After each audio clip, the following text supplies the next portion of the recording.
Hoy tenemos como invitado de Canarias Semanal a Luis Gonzalo Segura, teniente del Ejército de Tierra hasta el año 2015, cuando fue expulsado por denunciar graves casos de corrupción y abusos dentro del Ejército, aunque él ha apelado esta expulsión ante el Tribunal Europeo de Derechos Humanos.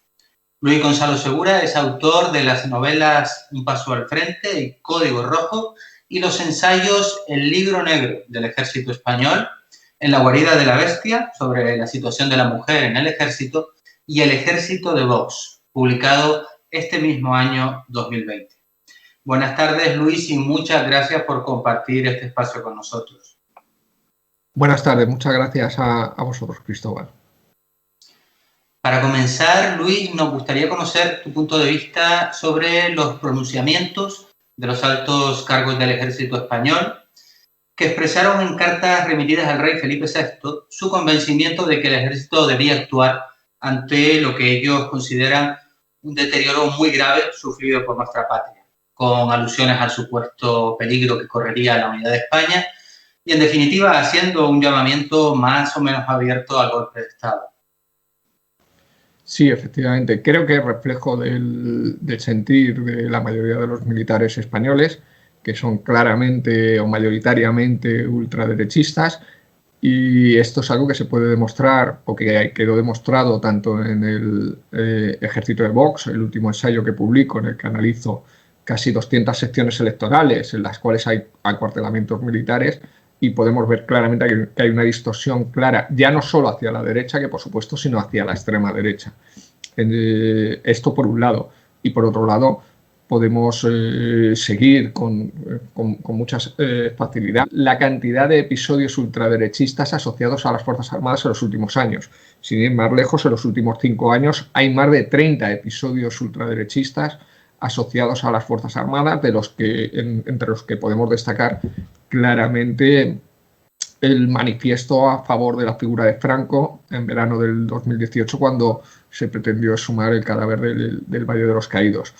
Además, creo que no se puede negar que las Fuerzas Armadas son ultraderechistas cuando el jefe de Estado Mayor del Ejército, Francisco Varela Salas, firma la expulsión de un militar, en este caso el cabo Santos, por firmar un manifiesto antifranquista.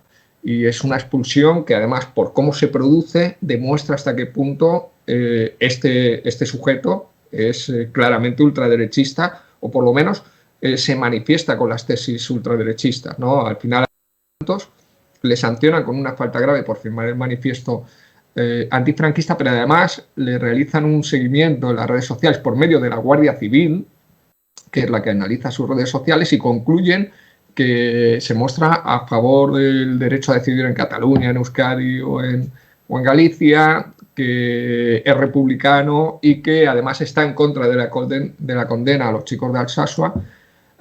Por lo tanto, concluyen que estos son valores contrarios al ejército. Bueno, estas son tesis claramente ultraderechistas, ¿no? A un militar no se le puede y no se le debe expulsar por cuestiones ideológicas, por lo que pienso, por lo que expresé en las redes sociales.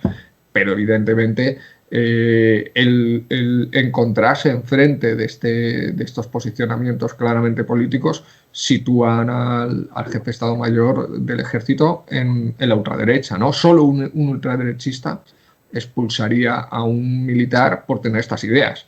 Esta expulsión ha sido refrendada por Margarita Robles, con lo cual evidentemente son demasiados elementos los que nos hacen indicar o los que nos revelan que no nos encontramos ante un episodio aislado o insólito. Otra cuestión que yo creo que también refuerza esta tesis de tenemos un problema estructural la encontramos en el número de los firmantes, ¿no? Los que firmaron el manifiesto franquista o fascista fueron más de 1000. Los que ahora han salido pues ya son varios centenares los que han firmado ese manifiesto de apoyo a las sucesivas cartas que se han enviado. Sin embargo, los que conseguimos firmar un manifiesto democrático o antifranquista, inicialmente solo fuimos 20 y con mucho esfuerzo llegamos a 30. Creo que las cifras demuestran hasta qué punto tenemos un problema. No es nada sencillo conseguir que más de 1000 personas de un colectivo firmen a favor de un posicionamiento o de lo que sea. Bueno, es que no es nada sencillo conseguir poner de acuerdo a una comunidad de vecinos, con lo cual imaginémonos a promociones enteras de militares que están completamente de acuerdo con estas tesis, ¿no? Y sin embargo, la respuesta a este pronunciamiento que ha tenido la ministra Margarita Robles, que acabas de mencionar, pero también otros miembros del gobierno, ha ido en la línea de quitarle hierro al asunto, diciendo que esto es la opinión de unos cuantos militares, que están retirados, que no representan a las Fuerzas Armadas. Por otro lado, una respuesta que ha sido habitual a lo largo de los años cada vez que se producía un pronunciamiento militar. Y efectivamente es bueno, pues un interminable día de la marmota cada vez que hay un episodio de esta naturaleza, que ya he comentado que en el ejército de Vox hemos vivido o he reseñado por encima más de 30 episodios ultraderechistas de consideración en los últimos 5 años, pero ha habido muchos más. Cada vez que sucede esto, pues nos encontramos que la respuesta es o bien por otro lado señalar que se trata de casos aislados, ¿no? Y son demasiados casos aislados, ¿no? La intentona golpista en el año 2006 del teniente general Mena, el general Juan Chicharro, que bueno, a día de hoy dirige la Fundación Nacional Francisco Franco y fue ayudante de Juan Carlos I, también realizó unas declaraciones en el año 2012 aludiendo a un golpe de Estado, en las cuales además en esa época también hubo un coronel, Pérez Alamán, que hizo unas declaraciones parecidas, hermano del actual Pérez Alamán, que ha realizado este último manifiesto. Es decir, son demasiados elementos para no tenerlos en cuenta, ¿no? Esto me parece que se trata de, bueno, nuevamente nos encontramos ante el gran engaño del PSOE, ¿no? El PSOE se manifiesta progresista, se manifiesta democrático, exhuma el cadáver de Franco, pero sostiene al franquismo dentro de las instituciones. Bueno, forma parte de la gran ficción que vive España de vivimos en una democracia, ¿no? Y esto es absolutamente falso, ¿no? Y estos pronunciamientos se producen con un gobierno que no está realizando ningún tipo de cambio significativo, con una política económica bastante continuista con respecto a la anterior. Y esto quizá lleve a algunas personas a preguntarse qué pasaría si hubiera otro gobierno que sí se propusiera realizar transformaciones económicas o políticas de calado. Sí, por supuesto. Es el ejército ultraderechista español tiene una utilidad muy clara en este sistema. Por un lado es utilizado por la ultraderecha, porque bueno, la derecha ultra y la ultraderecha, para forzar al PSOE o al gobierno que haya en su momento el que no vaya muy allá. Esto que permite ganar tiempo. Al final se sabe que hay una serie de cambios que se van a terminar produciendo, pero claro, no es lo mismo que una base de cambios tú los empieces a elaborar a día de hoy, a que esos cambios pues se retrasen 4, 6 u 8 años, porque esto al final genera un retraso en cadena de muchísimos cambios que se tendrían que adoptar. Esta es la forma de funcionar que ha tenido siempre los sistemas autoritarios conservadores de toda la vida, es decir, ir dando lo mínimo de lo que pueden dar para sostener el sistema. De esto se trata. Entonces, este ejército ultraderechista español es el ariete que permite a las élites forzar, cuando no gobierna directamente la derecha ultra o la ultraderecha, sino cuando gobierna la derecha moderada del Partido Socialista, pues es lo que les permite el forzar el que no haya muchos cambios. Y por otro lado, al PSOE le permite la gran utilidad o le otorga la gran utilidad primero de justificarse, es decir, es la justificación. Bueno, nosotros no llegamos más allá porque obviamente ¿cómo vamos a llegar más allá si ya nos quieren dar un golpe de Estado? Esto es de una utilidad enorme, especialmente para el consumo interno. Es decir, es algo además que es unas tesis que estamos empezando a ver en Unidas Podemos, es decir, a consumo interno nosotros decimos, oye, ¿cómo vamos a llegar más si nos van a dar un golpe de Estado? Y por otro lado, permite el distinguirse del Partido Popular. ¿Cómo se podría distinguir el PSOE del Partido Popular si no estuviera la ultraderecha en medio, si no estuviera el ejército de Vox en medio? De hecho, no podemos olvidar que es en el año 2018 cuando Pedro Sánchez plantea el sacar el cadáver de Franco. Tres meses después, en diciembre, la ultraderecha Vox pega un golpe encima de la mesa de las elecciones andaluzas, ¿no?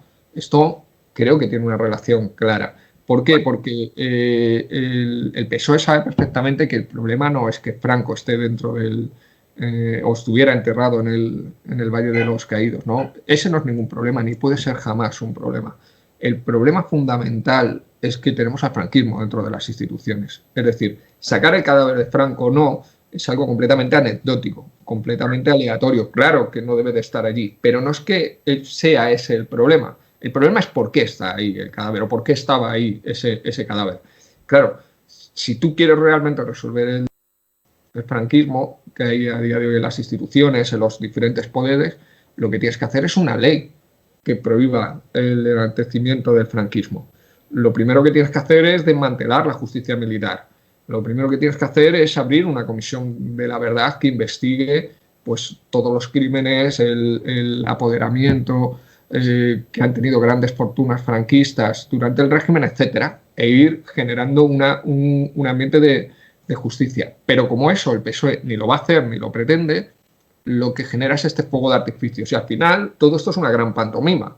Es decir, en la cual, bueno, pues el ejército no deja de ser el tonto útil. Es el tonto útil para la derecha y la extrema derecha y es el tonto útil para el PSOE e incluso para Unidas Podemos. Porque ese discurso de Unidas Podemos internamente de llegamos a lo máximo que podemos y no podemos hacer más, lo estamos repitiendo, lo estamos escuchando en foros de la izquierda.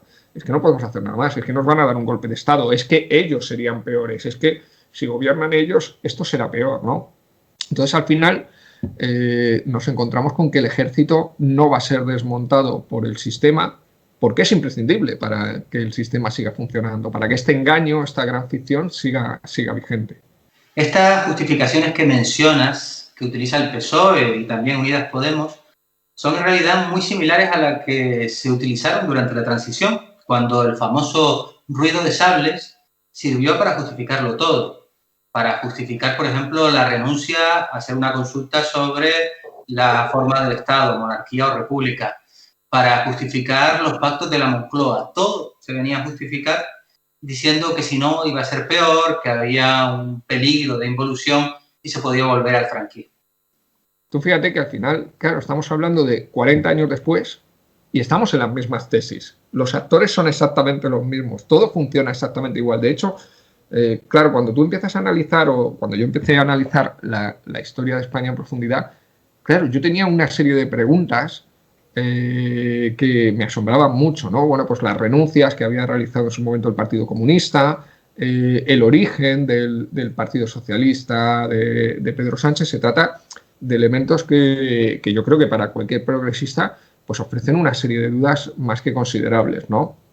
Sin embargo, si nosotros analizamos lo que ha pasado en estos últimos 10 años, encontramos respuesta a todo eso. Es decir, encontramos respuesta a cómo y por qué el Partido Comunista en su momento pues, rindió determinadas plazas, porque lo estamos viendo ahora en la izquierda. Encontramos el origen de ese PSOE que es manejado por las élites y que termina subordinándose, ¿no? Al final, los actores son muy parecidos a los que había hace 40 años, ¿no? No hace falta que a día de hoy, desgraciadamente, nadie nos explique cuál es la transición, porque estamos viviendo un ambiente muy parecido, ¿no?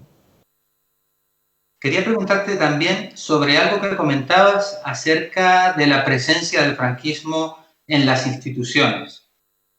Tú has apuntado que las Fuerzas Armadas en su mayor parte tienen ese carácter ultrarreaccionario, pero también has recordado que las Fuerzas Armadas están habilitadas por la propia Constitución para intervenir si consideran que la unidad de España está en peligro. Entonces, el problema estructural parece ir más allá de las Fuerzas Armadas, parece llegar hasta la propia Constitución que está en la raíz del régimen del 78. Sí, por supuesto. El hecho de que una Constitución faculte a las Fuerzas Armadas para perpetrar un golpe de Estado, si así lo consideran, porque son ellas las garantes, de forma explícita en la Constitución para garantizar, bueno, pues el orden constitucional, el orden territorial, etcétera. Es algo de una extrema gravedad, ¿no? El tener a un jefe de las Fuerzas Armadas, que se trata de un sujeto que no es elegido por los ciudadanos, sino impuesto y que a su vez es jefe de las Fuerzas Armadas, más allá de la condición de florero, es el verdadero jefe de las Fuerzas Armadas. Es decir, los militares no se dirigen a la ministra de Defensa, y eso que la tienen muchísimo aprecio, ¿no? Porque la quisieran dirigiendo ese gobierno de concentración nacional, sino que se dirigen explícitamente al rey porque es el jefe de las Fuerzas Armadas y además porque es inviolable jurídicamente. Entonces, ¿quién mejor para dar un golpe de Estado o dirigir un golpe de Estado que quien es inviolable jurídicamente? Es decir, ya tenemos un antecedente, y el antecedente es Juan Carlos I. En su momento no fue juzgado, entre otras cosas, porque fuimos engañados por los medios de comunicación, pero es que no se le habría podido juzgar en ningún caso, porque era inviolable jurídicamente. Y estas dos matices constitucionales me parece que son obviamente muy peligrosos, ¿no? A día de hoy, en el mismo chat se comentaba sobre la posibilidad de dar un golpe de Estado. Es obvio que esto no es posible, pero porque no sería bien visto en Europa, porque no sería bien visto en España. Es decir, los propios militares lo dejan bien claro. No podemos dar un golpe de Estado porque esto no sería bien visto. Pero eso puede cambiar. Es decir, nos podemos ver dentro de 12 años con una Marine Le Pen en Francia, con una Europa del Este con líderes muy ultraderechistas, que se haya extendido esa ola ultraderechista, con Austria ultraderechista, con un Reino Unido ultraderechista, y entonces de repente te encuentras que el escenario sí posibilita el que eso pase. Y si en ese escenario hay un gobierno que molesta, pues no te quepa la menor duda que se producirá ese pronunciamiento militar. Con lo cual, estamos tardando los ciudadanos en desmontar este sistema. Nos interesa conocer también tu opinión acerca del papel del rey en todos estos pronunciamientos, porque como es habitual, y como es habitual también gracias a los medios de comunicación, ha quedado bastante oculto, a pesar de que no se envían esas cartas al rey por cualquier cosa, sino porque es el jefe de las Fuerzas Armadas. Bueno, es obvio, ¿no? Es obvio que el rey tiene conexión con las Fuerzas Armadas. El rey sabe lo que pasa en las Fuerzas Armadas porque en su cuerpo militar del rey hay una docena de militares de diferentes promociones y generaciones, con lo cual tiene conocimiento perfecto y exacto, preciso, una instantánea precisa de lo que pasa en las Fuerzas Armadas, incluido en ese mundo de reservistas y retirados de las Fuerzas Armadas, lo sabe perfectamente. Y los reservistas y militares en activo y los retirados saben perfectamente lo que piensa el rey.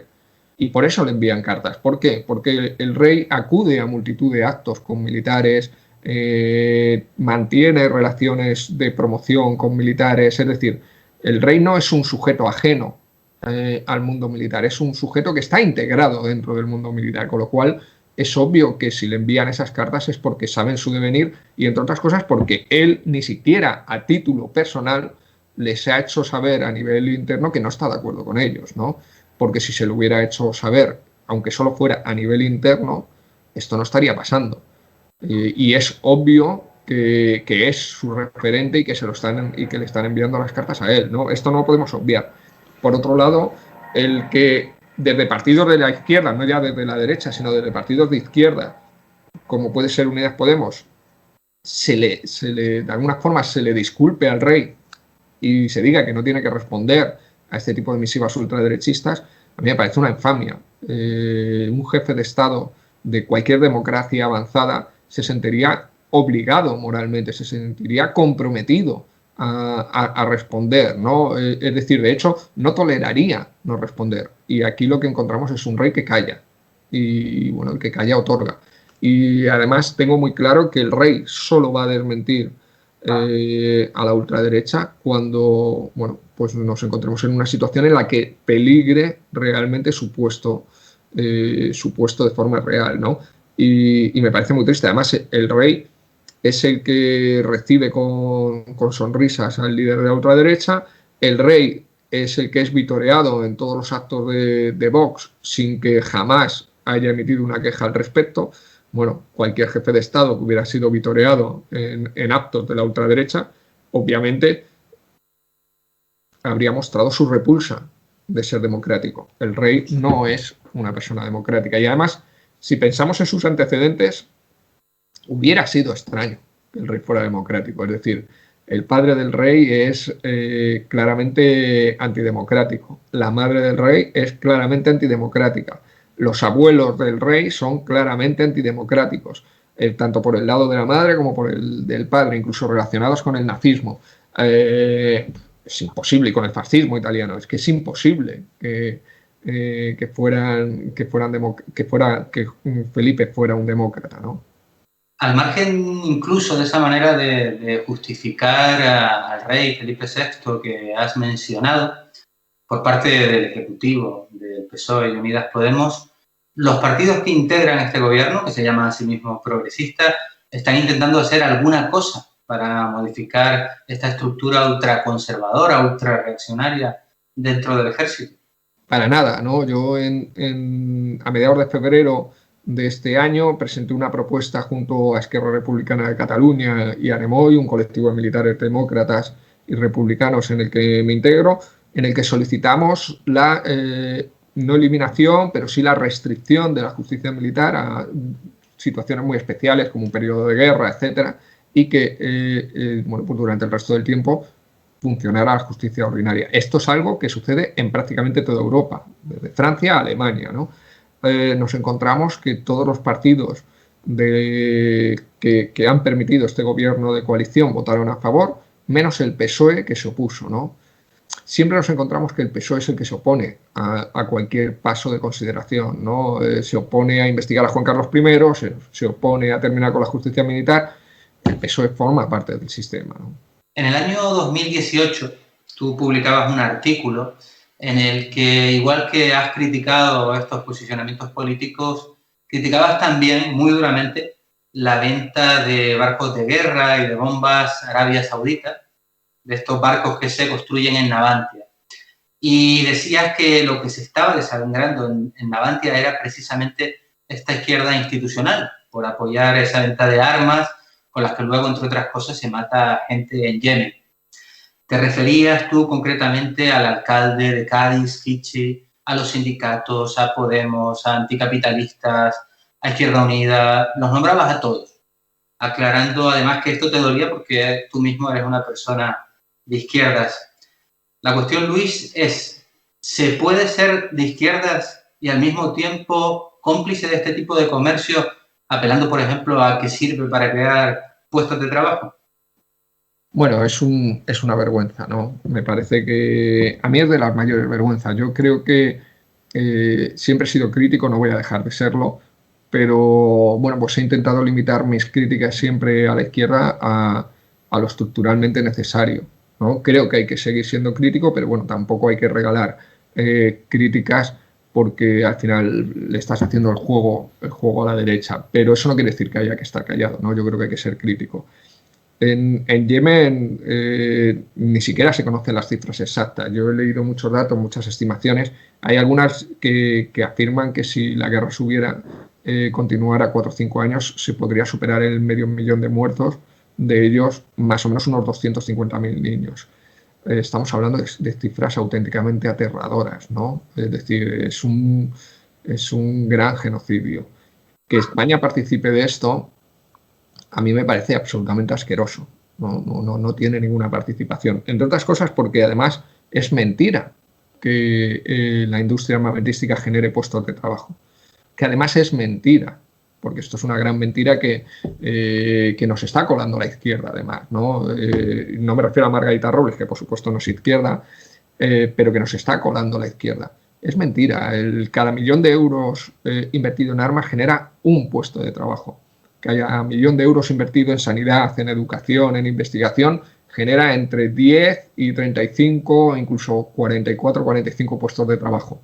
Una diferencia abismal entre lo que genera el dinero invertido en cualquier otro sector que no sea el armamentístico al armamentístico. Entonces, esto es una gran mentira.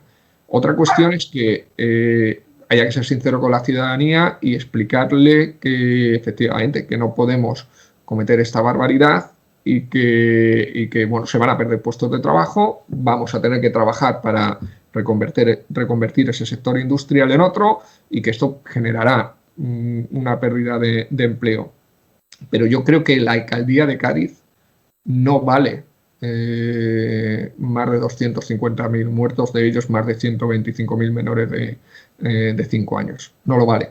Y si el alcalde de Cádiz piensa que eso que le vale, pues desde luego a mí me parece que es infame, ¿no? Hubo un tiempo en el que los seres humanos fabricábamos pastillas de jabón con personas que metíamos en cámaras de gas, ¿no? En España fabricamos y vendemos armas para que sean asesinadas personas. Me parece que es de una gravedad extrema y es absolutamente injustificable. Nunca, nunca podré justificar algo así, y es algo que me duele especialmente porque yo en su momento, cuando escribí este artículo, uno de los elementos básicos que yo mencionaba era si todo esto que estamos diciendo de la venta de armas, de lo infame que es, resulta que llegamos al poder y ya no vale, y ya hay que cambiarlo, ¿qué otras partes de nuestro discurso tampoco valen? Es decir, es una pérdida de coherencia bestial.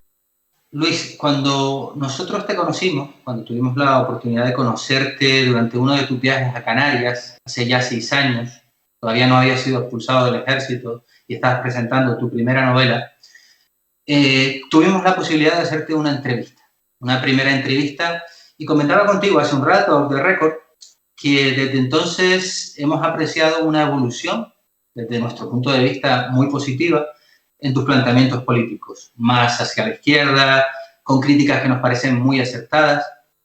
Te comentaba incluso que por aquel entonces tú tenías todavía alguna esperanza en que Felipe VI pudiera cambiar algo dentro del ejército. Desde la posición en la que ahora te encuentras, con los planteamientos políticos que tienes ahora, ¿qué salida crees tú que pueda haber en el Estado español? Porque el ejército ya has descrito el papel que juega, pero el Poder Judicial se sabe que es igualmente ultraconservador. Y el Ejecutivo y el Legislativo, sean de un lado o sean del otro, cuando gobiernan no cambian nada. Entonces, ¿qué hay que hacer para poner en marcha, aunque sea incipientemente, un proyecto político que permita transformar en algo el Estado español? Cierto. Fíjate, desde que lo hemos hablado, pensándolo, es cierto que yo creo que he tenido un trayecto vital, bueno, yo creo que muy importante, que me ha permitido cambiar la visión de muchos aspectos, entre otras cosas porque en estos 6 años han pasado muchas cosas y yo he estado cerca también de muchos cambios, ¿no? Yo he pasado, por ejemplo, de estar ilusionado, incluso hubiera deseado entrar en su momento en Unidas Podemos, a, desde luego, no querer tener nada que ver con la política. O sea, me parece que es un mundo terrible. Bueno, hemos visto todo lo que ha pasado en Unidas Podemos en todo este tiempo, ¿no? He pasado de pensar que había una serie de medios de comunicación críticos desde el punto de vista en el ala progresista al año 2018, cuando cambia el gobierno y nos encontramos con un gobierno socialista, nos encontramos con una serie de medios pues como el diario.es, como Infolibre, etcétera, de repente empiezan a virar y empiezan a ocultar sus críticas y empiezan a callar y empiezan a, bueno, esto ya no interesa, ¿no? Entonces, claro, todo esto te ofrece un trayecto vital, un conocimiento que yo no tenía de base, ¿no? Y aparte también es cierto que hubo algo que era muy importante cuando yo comencé y era militar, es decir, hasta junio de 2015 que soy expulsado. ¿Qué es lo importante? Y es que como militar yo sí que no puedo hacer ningún posicionamiento político.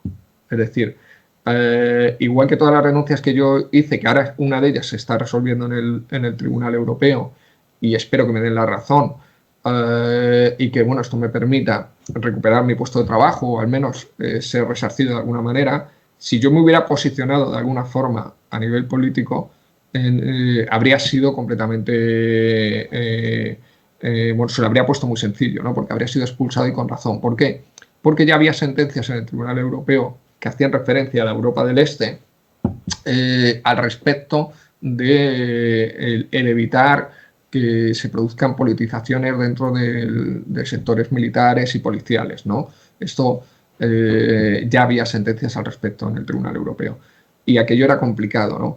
Entonces sí que he vivido un trayecto vital, pero he de reconocer que quizás muy ingenuamente, ¿no? Cuando Felipe VI llega al poder, sí que yo tengo una cierta esperanza de que bueno, tome el camino de, bueno, no de ser exactamente un rey demócrata al uso, pero sí de que tome medidas, de que regenere en cierta forma las Fuerzas Armadas, de que no permita que haya tanta corrupción, tanta ultraderecha, etcétera. Pero entonces mi discurso se basaba única y exclusivamente en las Fuerzas Armadas. Y también te confieso que cuando Pedro Sánchez obtuvo la presidencia hace 2 años, yo tenía también unas ciertas esperanzas en que esto iba a ir más allá de lo estético, ¿no? En que iba a intentar de verdad forzar las costuras del sistema para, de alguna forma, ir poco a poco desmontándolo, ¿no? Y lo que nos hemos encontrado es alguien que va puramente a lo estético. Formas de cambiar, yo creo que, desde mi punto de vista, es un poco lo que he comentado antes, ¿no? Creo que la izquierda, los independentistas, tenemos que vivir de alguna forma como salteadores de caminos, es decir, cada vez que el sistema necesite de nosotros, tenemos que hacerles pagar un precio muy caro, ¿no? Entonces, esto es algo que no ha pasado y que debería estar pasando. Es decir, por aprobar estos presupuestos, yo creo que Unidas Podemos tenía que haber exigido una serie de condiciones. Si hubiera estado fuera, lo hubiera hecho. En plan, derogación de la reforma laboral, derogación de la ley Mordaza, subida del salario mínimo profesional a tanto, tanto y tanto, y una serie de medidas más, y decirle, bueno, ¿quieres los presupuestos? Dame esto. ¿No me das esto? Bueno, pues vete con el Partido Popular, ¿no? Y yo creo que esto habría permitido que toda la izquierda siguiéramos más unidos, ¿no? Yo creo que eso es lo único que se puede hacer. Ir poco a poco, año a año, solicitando cambios, pero cambios sobre todo estructurales, ¿no? Al final, los cambios que se están produciendo a día de hoy dentro del gobierno no son estructurales, no van a beneficiar, no van a provocar un cambio real del sistema. El terminar con la justicia militar, por ejemplo, es un cambio estructural. Aunque pueda parecer que no es importante de cara a la sanidad y a la educación, te aseguro que es mucho más importante de lo que parece, porque puede permitir que las Fuerzas Armadas se regeneren y dejen de presionar públicamente al sistema. El reducir, por ejemplo, a las Fuerzas Armadas a la mitad de efectivos, pues es un cambio de una enorme consideración, de un enorme calado, que va a tener una repercusión inmediata en el gasto social. Entonces, creo que estamos olvidando los grandes pilares, como el que comentabas, el de, por supuesto, la justicia.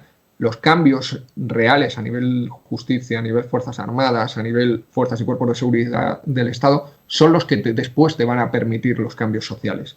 Pretender hacer cambios sociales mientras estos pilares no se cambian es quedarte con matices, ¿no? Y es vivir en un engaño.